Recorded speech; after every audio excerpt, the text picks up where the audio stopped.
नमस्कार दोस्तों, आज का हमारा जो विषय है मराठा शक्ति का उत्थान व पतन भाग 3। ठीक है, भाग 1 और 2 हम पढ़ चुके हैं। ठीक है जी, तो आगे शुरुआत करते हैं।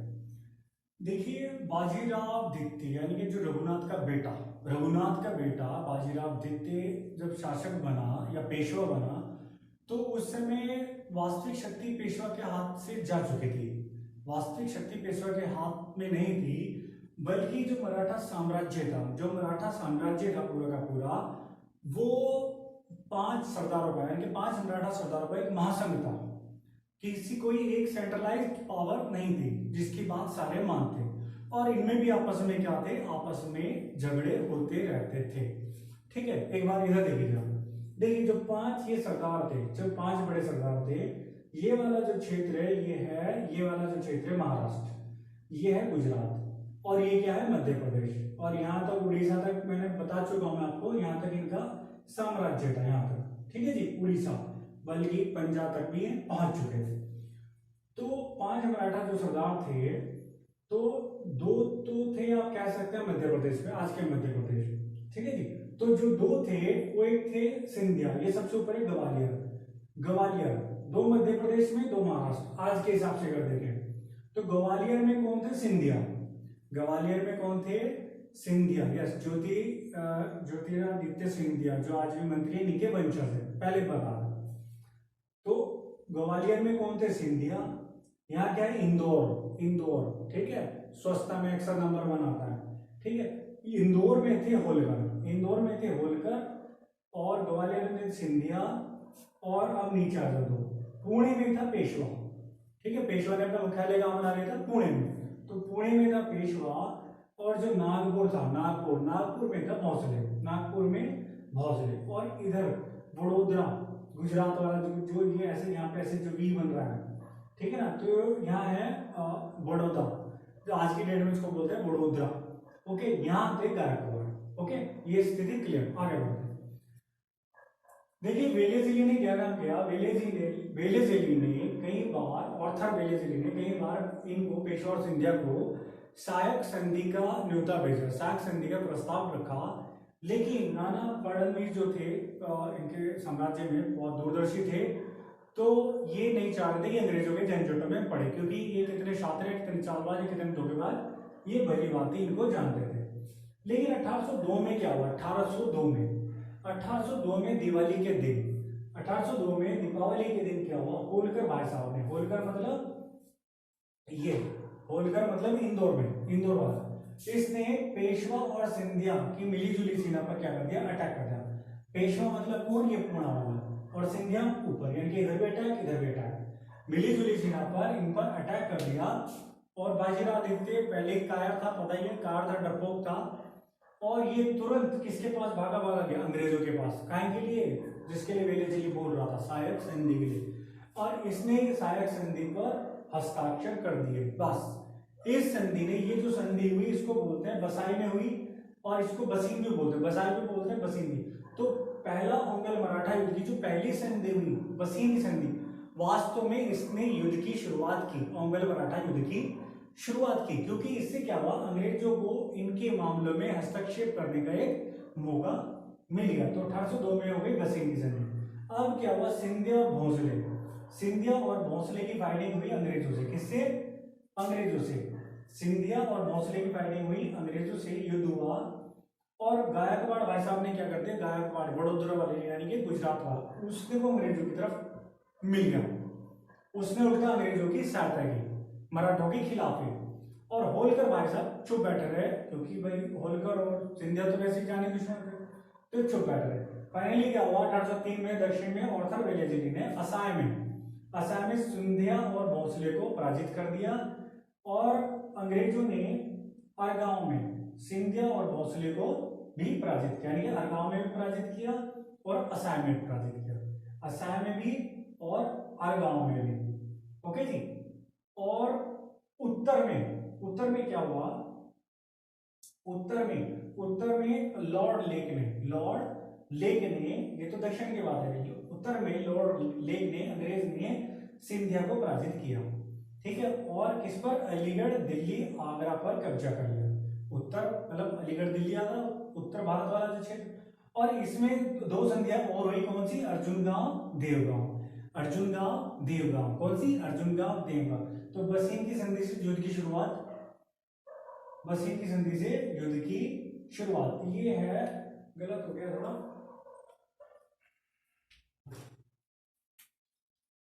ये है द्वितीयांगल मराठा, ठीक है जी, द्वितीयांगल। पहले तो 75 से 82 में होता ना मरीन हेस्टिंग्स के समय, सेकंड, और ये वाला है थर्ड।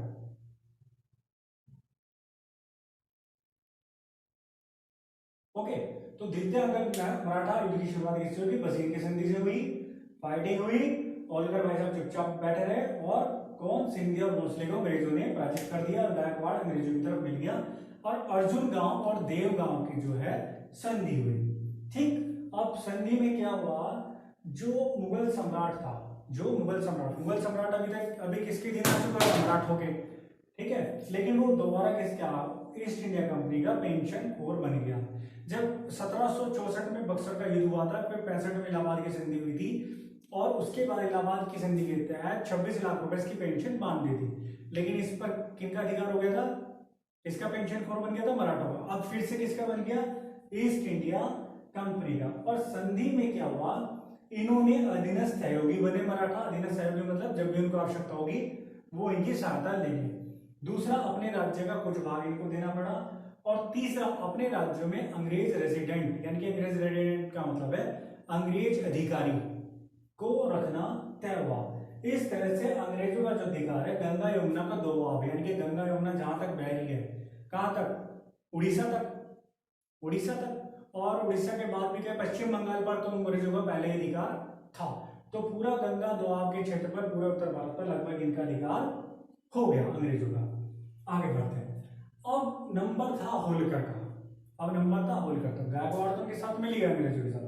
तो वेलेस्ली में होलकर और वेलेस्ली की फाइटिंग हुई, और लॉर्ड लेक ये वाला जिसने सिंधिया को पराजित किया था, अब इसी के दूसरे जानी दुश्मन को पराजित करने का प्रयास करा। इसने इसके किले को तोड़ने का प्रयास किया होलकर के, लेकिन इनका एक सहयोगी था, इनका सहायक था, इनका एक मित्र था भरतपुर का राजा, उसने इसको जबरदस्त नुकसान पहुंचा, भारी नुकसान पहुंचा। अब इस दौरान क्या हुआ? जब युद्ध हो रहे हैं और इतना ज्यादा खर्चा हो रहा है और अभी तक कोई विशेष बहुत बड़ा लाभ भी नहीं मिला, तो ईस्ट इंडिया कंपनी के जो शेयर धारक थे, जो शेयर होल्डर थे, यानी कि जो उनके मालिक थे ना भाई, कंपनी बनाने में क्या बहुत सारे इन्वेस्टर होते हैं, जो जितना परसेंट उसमें पैसे देता है, पैसे लगाता है, उसका भी उतना ही उसको फिर प्रॉफिट उतने परसेंटेज के हिसाब से मिलता है। तो शेयर होल्डर ने देखा कि यार ये तो बड़ी दिक्कत हो रही है, युद्ध में बहुत पैसा खर्च हो रहा है, युद्ध में बहुत पैसा खर्च हो रहा है। उधर क्या हुआ? नेपोलियन का खतरा भी ब्रिटेन पर मंडराने लगा। तो जब ये सब देखा कि प्रॉफिट बहुत ही कम हो रहा है और बहुत ही ज्यादा रिस्क है, तो इन्होंने डिसाइड किया भाई जितना भारत का जो भी क्षेत्र अंग्रेजों के अधिकार में या ईस्ट इंडिया कंपनी के अधिकार में है, उसी को संभाल कर रखते हैं, अभी युद्ध नहीं छेड़ते। तो ईस्ट इंडिया कंपनी ने क्या काम किया? वेलेस्ली को बुला दिया वापस, और 1806 में हुई राजघाट की संधि। क्या? राजघाट की संधि हुई। ओके, और इसमें होलकर को थोड़ा लाभ हो गया, होलकर को जो उसके राज्य का एक बड़ा भाग उसको वापस दे दिया गया। ठीक, तो इसमें कौन सी संधि हुई? सेकंड में बसीन की, जिससे शुरुआत हुई, खत्म किससे हुई? राजघाट से, और बीच में दो हुई, अर्जुन गांव देवगांव। ओके, 4 संधि हो गई सेकंड वाले में। अब आ जाओ तृतीयांगल मराठा युद्ध। अब इन्होंने देखा 1817 तक हुआ, 17 से 18 तक, वो कब हुआ? 3 से 6 तक हुआ, शुरुआत 2 से हुई।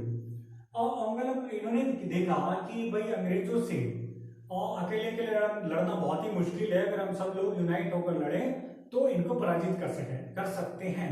लेकिन अब तक क्या हुआ? जब इनको बात समझ में आई कि इनकी शक्ति काफी क्षीण हो चुकी थी, तो संयुक्त मोर्चा बनाया, अपने पुराने भेदभाव इन्होंने बुला दिए, और पेशवा ने जो इनका पुणे में था ना पेशवा, तो जो इनका रेजिडेंट था उस पर अटैक कर दिया, अंग्रेज अधिकारी जो इनके राज्य में था। ऐसे ही अप्पा साहब ने नागपुर में अपने अधिकारी पर अटैक कर दिया। अब इसको तो अंग्रेजों ने कहा जीत सकता था अंग्रेजों से, तो अंग्रेजों ने इसको हराया और इसको बैठा दिया कानपुर के बिठूर में, चुपचाप वहां बैठा दिया और इसको पेंशन देनी शुरू कर दी, तो इसका काम खत्म। अब जो ये महाराष्ट्र वाला जो एरिया था, जो पुणे पुणे के आसपास वाला एरिया था, इन्होंने बना लिया मुंबई प्रेसिडेंसी। तो जो वास्तव में बम्बई था पहले, ये यहाँ से लेकर यहाँ तक ये पूरा ये बम्बई था। इनके जो मराठों से विजिट किया, ये पूरा इन्होंने एंड तक गुजरात तक क्या बन गया, बम्बई, बॉम्बे जिसको बोलते थे बॉम्बे, तो बॉम्बे बन गया। तो वास्तव में यहाँ से इससे शुरुआत कर दी, इसके आसपास क्या बना दी, बम्बई प्रेसिडेंसी बना दी। अब होलकर और भोसले, होलकर और भोसले को भी, होलकर और भोसले ने भी सहायक सेना रखना स्वीकार कर लिया, क्योंकि वो बहुत कमजोर हो चुके थे। अगर रास्ते तो बचाना है तो स्वीकार करना पड़ेगा। पेशवा की जमीन, जो पेशवा की जमीन थी, इस पर एक छोटा सा राज्य छोड़ दिया, सतारा, सतारा छोटा सा राज्य छोड़ दिया, और उस पर शिवाजी के वंशज को बैठा दिया ताकि लोग ऑब्जेक्शन भी ना करें। और वो जो वंशज है वो जो काम करेगा वो किसके अधीनता में काम करेगा, यस, अंग्रेजों के अधीनता में काम करेगा। और इनके कमजोर होते ही राजपूताना किसके अधीन था, मराठों के। अब जब मराठे नहीं रहे, मराठा कमजोर हो गए, अधीनता स्वीकार कर ली, तो राजपूताना में इतनी शक्ति नहीं थी कि वो अपने आप को स्वतंत्र रख पाता। तो इन्होंने भी राजपूताना, मतलब ये राजस्थान वाला जो एरिया, राजपूताना मतलब एक पूरा एक साम्राज्य नहीं था, राजपूताना में बहुत सारे छोटे छोटे राजपूत राज्य थे। तो इन्होंने भी अंग्रेजों की अधीनता स्वीकार कर ली। 1818 तक, यानी कि जब लास्ट ये युद्ध हुआ इनके साथ, 1818 तक क्या हुआ, पंजाब और सिंध को छोड़कर, यानी कि ये वाला छोड़कर, क्योंकि ये तो अहमद शाह अब्दाली के पास आ गया, और अहमद शाह अब्दाली से भी किसने ले लिया, सिखों ने, रणजीत सिंह ने।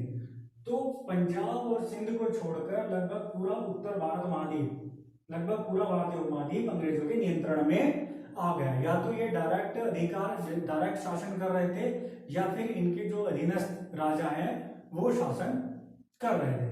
अब जो थर्ड वाला मराठा युद्ध हुआ, उसमें जो आखिरी संधि हुई, मंदसौर की संधि हुई। आखिरी संधि कौन सी, मंदसौर की संधि, ओके, 18 में, बाकी सब 17 में। तो नागपुर, ग्वालियर, पूना, भाई सबको हराया, सबके मराठा सरदारों को। तो नागपुर, ग्वालियर, पूना, मंदसौर, कौन सा, नागपुर, पूना, ग्वालियर, मंदसौर, नागपुर, पूना, ग्वालियर, मंदसौर, नागपुर, पूना, ग्वालियर, मंदसौर, ओके। और इसमें कौन सी थी, पहली बसीन से शुरू, राजघाट से समाप्त, बीच में अर्जुन गांव, देवगांव। अब पहला मंगल मराठा युद्ध में मैंने आपको बताया था, जब मैसूर युद्ध पढ़ रहे थे तो देखा था कि अंग्रेजों ने सारे अपने हाथ पांव फंसा रखे थे। उधर क्या किया, अंग्रेज उधर मैसूर से लड़ रहे हैं, हैदराबाद से, निजाम से लड़ रहे हैं, और मराठों से भी। तो 75 से युद्ध शुरू हो गया था, 75 से 82 तक चला, ठीक है। फर्स्ट मंगल मराठा 75 से 82, वॉरेन हेस्टिंग्स के समय, वॉरेन हेस्टिंग्स के समय। और अंत किससे हुआ, सालवाई की संधि से, पढ़ चुके हैं, सालवाई की संधि से लास्ट में 82 वाली। इससे पहले कौन सी हुई थी, सूरत, पुरंदर, बड़गांव, 75, 76, 79 या 79 बोलिए, सूरत, पुरंदर, बड़गांव। पहले में कौन सी हुई, सूरत, पुरंदर, बड़गांव, सूरत, पुरंदर, बड़गांव, सालवाई। कौन सी, सूरत, पुरंदर, बड़गांव, सालवाई, ओके। ये संधियां भी बहुत महत्वपूर्ण है, ओके। तो मैं समझता हूं अब आपको पूरा मराठा साम्राज्य का स्ट्रक्चर सारा का सारा समझ में आ गया कि किस प्रकार शिवाजी से उनकी उत्पत्ति हुई, किस प्रकार उनका उत्थान हुआ, और कैसे धीरे धीरे धीरे धीरे पेशवा आया, और फिर कैसे कैसे मराठा साम्राज्य का पतन हो गया। एक रिवीजन करते हैं, ओके। देखिए, मराठा जो साम्राज्य था, बाजीराव द्वितीय से मराठा साम्राज्य की वास्तविक शक्ति कितने सरदारों के पास थी, यस बताइए जरा, 5, ओके। इंदौर में कौन था, इंदौर में बताइए जरा, इंदौर में, यस, होलकर। ग्वालियर में कौन था, आज भी है उसका वंशज, यस, कौन, सिंधिया। पुणे में कौन था, यस, पुणे में कौन था, रिप्लाई कीजिए, yes yes yes yes yes, Peshwa. Pune में कौन था, पेशवा, यस। और गुजरात में, बड़ौदा में कौन था, यस, गायकवाड़, अंग्रेजों के साथ मिल ही गया था, ठीक है। और एक बचा कौन सा, पूना, ग्वालियर, इंदौर हो गया, नागपुर। नागपुर में कौन था, भोसले, नागपुर में कौन था, भोसले। और शिवाजी वास्तव में क्या थे, शिवाजी भोसले, ठीक है जी। अब आगे बढ़ते हैं। देखिए, जो शुरुआत हुई सेकंड अंगल मराठा युद्ध की, ये जो शुरुआत हुई सेकंड अंगल मराठा युद्ध की जो शुरुआत हुई वो कौन सी संधि से हुई, बसिन की संधि। अब बसिन की संधि वास्तव में क्या थी, यस, सहायक संधि। सहायक संधि किससे हुई, ऑर्थर विलेजिली से हुई। किसने की, पेशवा ने, बाजीराव द्वितीय ने। अब इससे इसकी शुरुआत हुई किसकी, द्वितीय अंगल मराठा युद्ध की। द्वितीय अंगल मराठा युद्ध समाप्त किससे हुआ, यस किससे, yes yes yes yes yes Rajghat 1806। और बीच में क्या हुआ, अर्जुन देवगांव की संधि। पहले कौन लड़े, सिंहदेव और भोसले लड़े, होलकर चुपचाप बैठा रहा, और जो वो था गायकवाड़ वो अंग्रेजों की सहायता के लिए मिल गया, और जो पेशवा था उसने तो किससे सहायक संधि कर रही है। अब इसके बाद किसका नंबर आएगा, होलकर का। अब होलकर के साथ फाइटिंग हुई, अब जो सिंधे और भोसले वो शांत बैठे रहे, ठीक है। लेकिन होलकर का भाग्य अच्छा था, एक तो इन्होंने भरतपुर के राजा ने इनको पराजित किया, हराया लॉर्ड ले को, और दूसरा क्या है, शेर होल्डर ने इनको वापस बुलाया 1806 में राजघाट की संधि, और होलकर को सारा बड़ा राज्य उसको वापस दे दिया। ओके, तो बसीन की संधि, अर्जुन बोलते बोलिए यस, बसीन की संधि, अर्जुन देवगांव, और लास्ट वाली राजघाट की संधि। ओके, अब संयुक्त मोर्चा बना लिया। अब कौन सा थर्ड आंदोलन मराठा, कब, 1817 से 1818 तक। 1818 से ये समझिए 1818 तक लगभग पूरे भारत पर इनका कब्जा हो गया। अब सिर्फ किसको हराना है, यस एक बचा, एक तो रणजीत सिंह बचे और एक बचे अवध, जिनकी सहायता से सारे युद्ध लड़ रहे हैं, जहां 1857 का विद्रोह भी हुआ। ओके, इसके बाद कौन, पेशवा लड़ा और उसको बना दिया पेंशन याफ्ता। अब यहाँ इसमें कौन कौन सी संधि हुई, कौन कौन सी संधि, कौन सी, नागपुर, ग्वालियर, पूना, और आखिरी वाली कौन सी हुई, यस मंदसौर की संधि। एक बार मेरे साथ बोलिए, नागपुर, ग्वालियर, पूना, मंदसौर, नागपुर, ग्वालियर, पूना, मंदसौर। गायकवाड़ तो उनके साथ मिला होगा। ओके जी, नागपुर, ग्वालियर, पूना, नागपुर, ग्वालियर, नागपुर, ग्वालियर, पूना, नागपुर, ग्वालियर, पूना, और मंदसौर देखिए यहाँ है, दक्षिण इधर ही है, इस तट पर ही है। फर्स्ट आंग्ल मराठा का भी एक बार रिवीजन कर लेते हैं। फर्स्ट आंग्ल मराठा युद्ध कब हुआ था, यस यस यस 75 से 82। गवर्नर जनरल कौन था, यस कौन था, yes yes yes yes yes yes yes बताइए जरा, वॉरेन हेस्टिंग्स, वॉरेन हेस्टिंग्स। और इन्होंने मराठों से संधि करने में भलाई समझी और मैसूर और निजाम को जीतने में अपना पूरा फोकस किया। अब इसमें कौन कौन सी संधि की, आखिरी वाली बता दो पहले तो, 82 वाली तो सबसे इंपॉर्टेंट है, सालबाई। कौन सी, सालबाई की संधि। कौन सी संधि, सालबाई की संधि। ओके, और फिर कौन सी थी सबसे शुरू में, पहले कौन सी थी, सूरत, पुरंदर, बड़गांव। सबसे पहले थी सूरत में, कौन सी संधि, सूरत, सूरत, पुरंदर, बड़गांव, सूरत, पुरंदर, बड़गांव, सूरत, पुरंदर, बड़गांव। देखिए जब भी कोई युद्ध होता है ऐसे नहीं होता था कि एक ही जगह सारे के सारे लड़े और कहानी खत्म, अलग अलग मोर्चों पर लड़ाइयां होती थी। तो कहीं हार रहे हैं, कहीं जीत रहे हैं, कहीं हार रहे हैं, कहीं जीत रहे हैं। तो युद्ध का जो समापन होता था किससे होता था, संधि से। तो एक बार इसका फर्स्ट वाली का रिवीजन कर लीजिए, लास्ट वाली भी सर से, शुरू वाली भी सर से। लास्ट वाली सालबाई की और सबसे पहली सूरत की, बीच में कौन सी बची, पुरंदर और बड़गांव की। ओके, मैं आशा करता हूं कि बहुत सारी बातें अब आपके दिमाग में टिक गई होंगी। अब आपने जो पढ़ा वो वास्तव में पढ़ा। और मैं एक चीज और बता रहा हूं, जो भी आप टोटली पढ़ रहे हैं ये समझिए एनसीईआरटी पढ़ रहे हैं, एनसीईआरटी पढ़ रहे हैं, उसको मैं सरल भाषा में आपके लिए बना रहा हूं।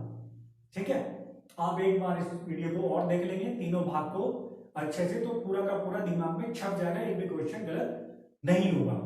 ओके, तो इसी के साथ समापन करते हैं, नेक्स्ट वीडियो में मिलते हैं। तो नमस्कार, जय हिंद, जय भारत।